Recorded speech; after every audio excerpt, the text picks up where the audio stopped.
Hello दोस्तों, राधे राधे, जय श्री कृष्णा। दोस्तों, आज हम आप लोगों के लिए एक सोहर गीत लेकर आए हैं। आप लोग वीडियो को लास्ट तक देखिए और अपने प्यारे प्यारे हाथों से कमेंट, लाइक, सब्सक्राइब करना ना भूलें।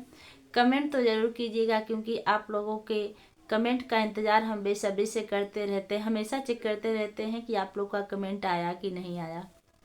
मड़ई में हमारा बियाह भइल कोठरी गा वनयल कोठरी गा वनयल हो पियवा घुंघुटा उठाई जब देखे तिरियवा बड़ी सुंदरी तिरियवा बड़ी सुंदरी हो मोरे पियवा घुंघुटा उठाई जब देखे तिरियवा बड़ी सुंदरी तिरियवा बड़ी सुंदरी हो।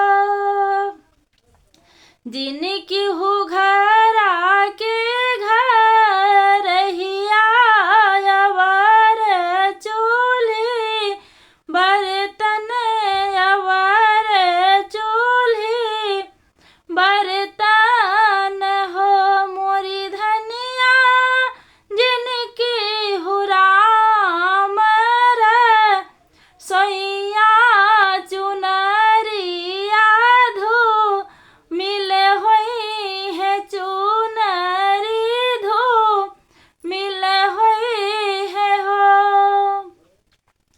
के करी है घरा के घर रहिया अवर चूल्ही बर्तन अवर चूल्ही बर्तन हो मोरे साहब के करी है राम सोइया चुनर बची जई है चुनर बची जई हाई हो। माई करी है घरा के घर हिया बहिन चूल्ही बर्तन बहिन चूल्ही बर्तन हो मोरी धनिया भाभी करी है राम सोइया चुनर बची जई है चुनर बची जई हाई हो।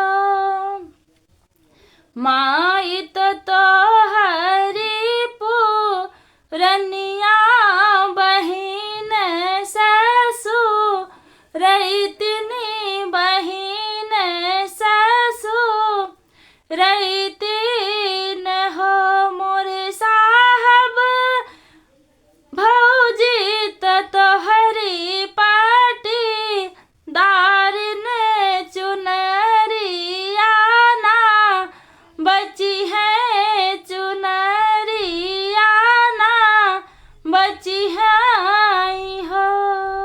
वीडियो कैसा लगा कमेंट में ज़रूर बताइएगा क्योंकि वीडियो बड़ी मेहनत से बनती है।